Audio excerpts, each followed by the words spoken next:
SEC scheduling woes. So we've talked about this kind of in and off a little bit, but it seems the noise has settled down. And I've got a theory why. I talked about it on college football podcast with Hall of Fame college football podcast with Jason. Great guy, great show. Go check him out if you guys can. I was on a show Monday night, I believe. But the scheduling woes is originally what had been proposed, and it seemed like we were headed that direction. We kind of talked about it, a 9-conference SEC schedule, which would equate to 3 rival set games that you play every single year, 3 teams that you play every single year, and then 6 rotating games. The 3 teams that we were getting pegged with were Oklahoma, Georgia, and Tennessee, I believe. Could change, but that was kind of what was being projected. Alabama had their 3 that was projected. I think it was Auburn, Georgia, and Tennessee as well. I think something like that, because I remember Saban complaining about the difficulty of the 3. He bitched.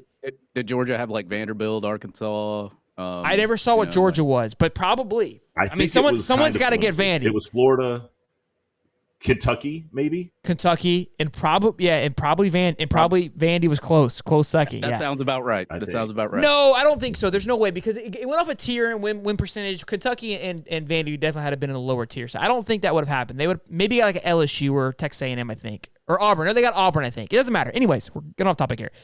It seems that it has now gone to 8. It's the 9 conference is going on hold, and we're going back to 8, which means we're only going to get 1 consistent rival game, which it's going to be Florida, Georgia. So the Tennessee game is going to go away once a year. Kentucky's going to go away once a year, which is going to suck. My theory is, look, I think this was one of the consensus that all the SEC teams got together and decided on, is this is bullshit. That I have to play these 3 teams every year, and then we have to play 9 SEC teams, because it doesn't benefit any team in the SEC. We as fans want that. Yes, we love that. Why wouldn't we love that? But if you're an SEC coach, if you're an SEC chairman, or whatever you want to, whoever you are in the SEC, and you're looking at your pathway to get to the college football playoffs, the last thing you want to do is play 9 SEC games. You just don't. So I think these guys got around, and it's like, I don't care what the fans want. I don't give 2 shits about the 3 consistent rivalries. I was comparing it to an episode of Ted Lasso, where all the big heads got together. This one guy was trying to pitch of like, we should come together and create a new league, and it's an expensive league, and blah blah blah blah.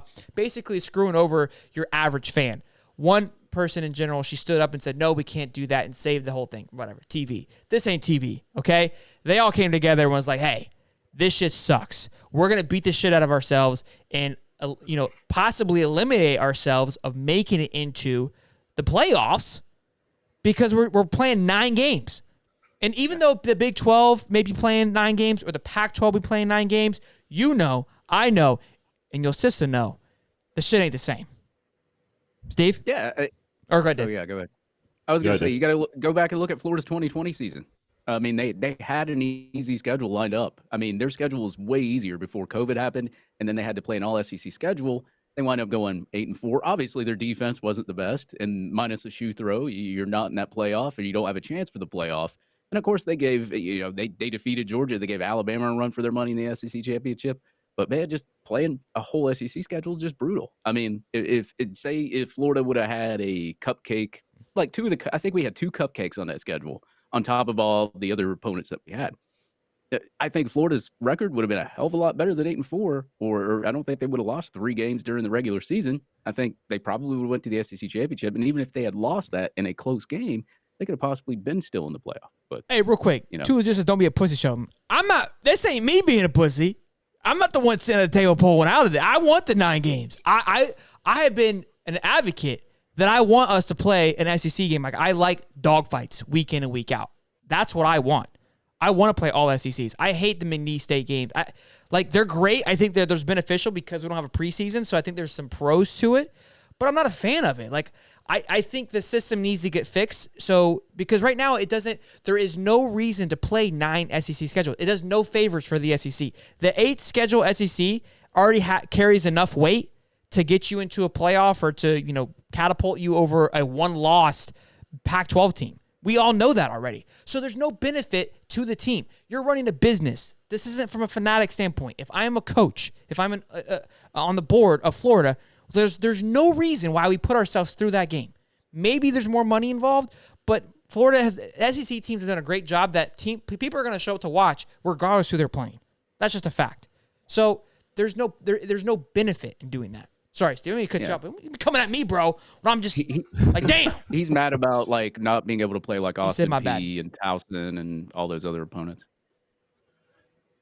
Yeah, look, I mean, they're boring. They're boring for the fan, but they're great for the team. And if you're an athletic director or a head coach, for that matter, they're critical, right? Because you got to have a warm up game. Sometimes you just need a non-bye week, to be completely honest with you, to rest some guys and to get them off the field, after maybe 12 I agree. or 10 reps or not at all.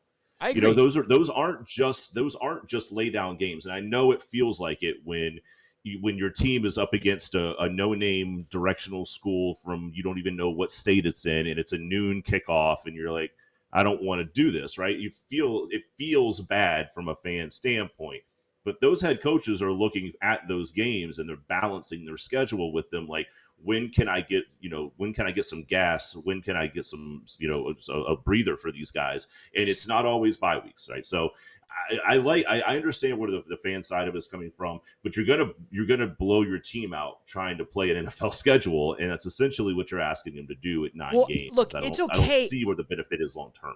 It's okay if you do that. If it was just the SEC versus SEC, it's okay.